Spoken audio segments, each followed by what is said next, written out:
Now, yeah, Thanksgiving. Be thankful for what we have here. You've probably heard about it over the weekend or today. A huge sign in downtown Toronto reading, it's very painful to say this, Christ conquers all. The price of heresy is eternal death. It's been written in graffiti, and so far numerous politicians, bureaucrats, and Christian leaders have refused to condemn it or to remove it, and shame on them.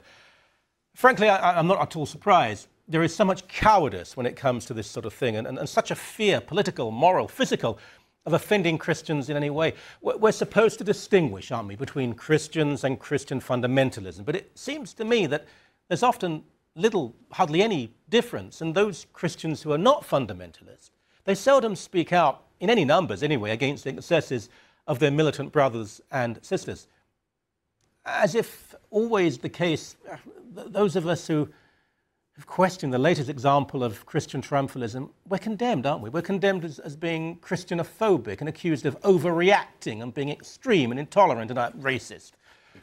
I suppose they have a point. I mean, I know Christian fanatics do kill people, but when they do, they're generally rather sorry about it. نحن نرفض الطريقة التي قتل بها. هذا ليس مشروعا، هذه الطريقة غير مشروعة. لكن نحن فرحين جدا بمقتله. Well, they're sort of sorry anyway, as that Christian leader was.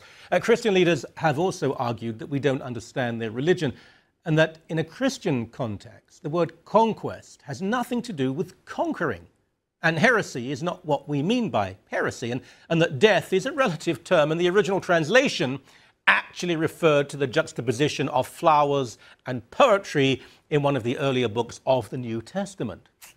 It was pointed out by some of us that this Christian phrase was screamed by Christian soldiers centuries ago as they invaded foreign lands and slaughtered people, and also by Christian terrorist leaders today. But this was dismissed as mere bigotry and simple ignorance, so maybe it is. It's all rather worrying, really, because an extremely brave young Christian girl was shot through the head by a Christian extremist group, merely for wanting Christian girls to have the same education and freedom as Christian boys. And she was in Toronto recently, staying just a few minutes away from where the graffiti is written and where the studio is. She will have to spend the rest of her life under armed guard because Christian terrorists have promised to try to kill her and get it right this time. It seems so unfair that she cannot walk the streets on her own, yet the people who painted this sign can do whatever they want, often with the Canadian authorities' support and financing. Christians simply won't allow freedom of speech to other people. I mean, look at this call-in show on television. Go right ahead, Muhammad. So you guys are sitting here preaching about Muhammad and Jesus, eh? Well, you go ahead and share your point, sir. Get the point, sir. Yes. My point is, I'm going to hang you like Jesus was hung, you son of a bitch. Whoa. Oh, okay. Yes, this is the spirit of Muhammad. Bloody Christians. It's typical. In Kingston, 2 hours away from where that sign is in Toronto, an entire family, really, of Christian women were murdered by their Christian husband and father because they dared to want to be a little modern and a little independent. I interviewed the author of the book about this outrage, and he refused to mention the words Christian or Christianity once, to such a degree that it was almost funny, it was embarrassing. He and others won't go near the argument that Jesus Christ himself began the misogyny, and that Christians who genuinely believe and follow him are just doing what he told them to do. When some of us criticize the Bible, we're told that we don't understand the Hebrew and the Greek, and so we should be quiet. But some of us do actually understand those languages, even more so than the people who condemn us. It doesn't make any difference, though, does it? Christian terrorism, Christian honor killings, Christian rape gangs, Christian hatred of Jews and homosexuals, Christian oppression of women and minorities, Christian intolerance. We're not supposed to mention any of this. Well, I've got to say, in the name of Allah, why not?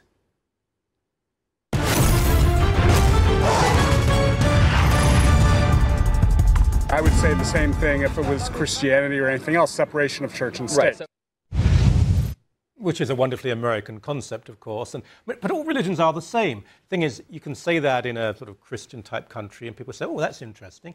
You say it in a Muslim country, and they'll cut off your head. Justin Trottier, Centre for Inquiry Canada, and an old friend, I think I can say that. you would agree with that man that there should be no segue between religion of any sort and state. That's right. But this war mural, I mean, you're one of the honest atheists. You know that the particular challenge. There's quite a few of us honest atheists. Well, there are, but you would agree with me, I think, that there are some atheists who they will pretend that the entire battle is equal. There are various foes we're fighting. Well, there's one particularly triumphalist religion at this point, and it's increasingly violent and intolerant. It's an Islamic war cry.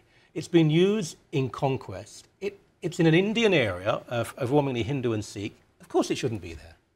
Well, I agree with you that there is a bit of a double standard here, that the left-wing media has tended to ignore this and other examples of Islamism or triumphant Islam within contexts where it could be seen as offensive to other communities in that neighborhood. But you have to look at the larger context. There are lots of examples on the other side.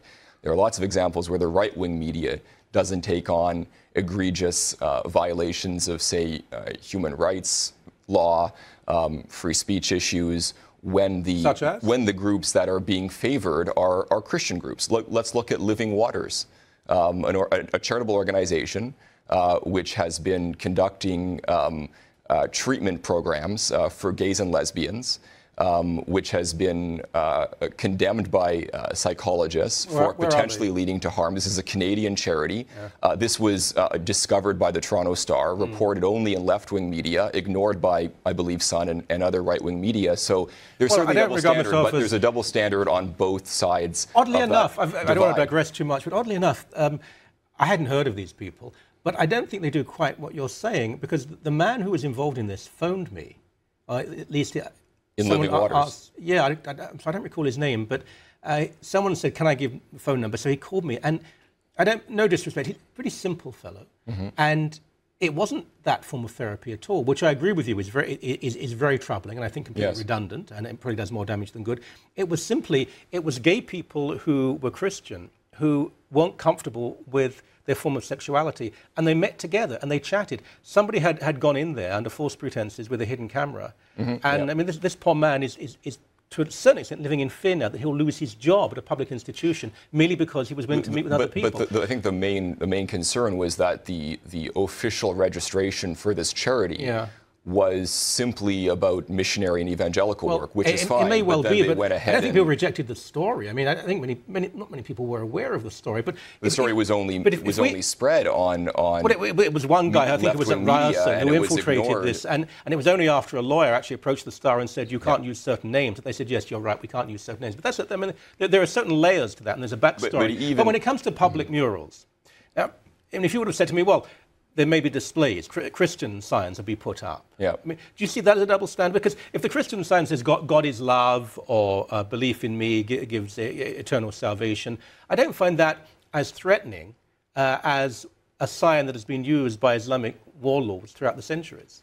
No, but I mean, again, to the double standard point, look at the French version of the Canadian anthem. It talks about bearing the cross and bearing a sword. I mean, it's a militaristic, aggressive kind of Christianity, which gets a free, in the country. Very ironic, right? Which gets a free pass. It's not even something that's being debated in the context of the so-called secular charter. The anthem's being debated right now in terms of gender, but you're talking about gender, but it's been giving a free pass. You're speaking of Quebec, which is one of the most intolerant. Well, I think it is the most intolerant province when it comes to Christianity. Nevertheless, the crucifix is staying up on the walls. It's a debasing of the crucifix. Fine, it's about culture. Yeah, but that's an interpretation of religion. It's a rejection of Catholicism and an embrace of Gallic nationalism. Come on, you have publicly funded religious schools of course, in Ontario, but even in Quebec. All this talk about removing religious symbols from public employees, which I don't think is the right way to go, but they're not talking about that crucifix. They're not talking about... Well, they're speaking of individual crucifixes around the neck. 70% public subsidies to faith schools. What they're saying is, I don't think it'll ever happen, but the wearing of a crucifix could be problematic. But a larger crucifix on the wall in the assembly is acceptable. No, it doesn't make any sense. I agree with you. But it's largely targeting Muslim minorities too. Well, it's really about culture, isn't it? But are you saying then that you don't have a particular problem with the war mural? I'm trying to make a larger point here, which is that that is you're rather losing the smaller point. Well, but I agree with you on the smaller point. I don't think that the mural should be there.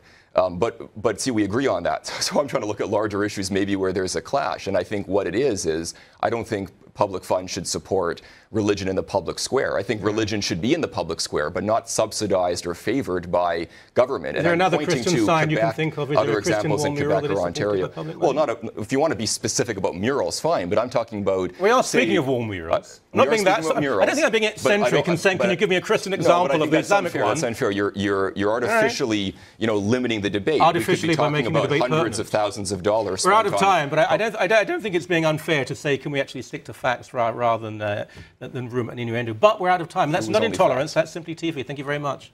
Thank you.